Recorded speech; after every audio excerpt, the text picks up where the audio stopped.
Livonium. Damn it, Beric. Now, is that any kind of language for the wife of a lord?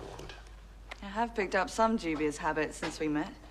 Well, it's always been my ambition to sully the virtue of a well-bred mage. Virtue's the least of my worries. What's wrong, Lana? I bought this scroll from the Temple of Obad High. I've been trying to mend these gloves using divine magic. Unsuccessfully, I might add. Divine magic? There are two different forms of magic.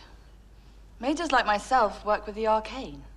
Our power comes through knowledge and endless hours of study. But divine magic is completely different. It's granted by the gods. Certainly nobody in Ishmir can do it, which is why, if I'm successful, a position on the Council of Mages is guaranteed. Well, don't let me stand between you and greatness.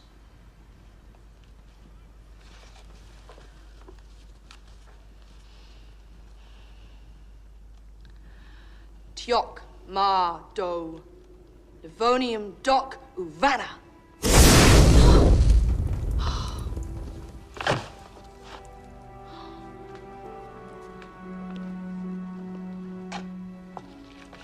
Perhaps we were destined to remain in our current stations.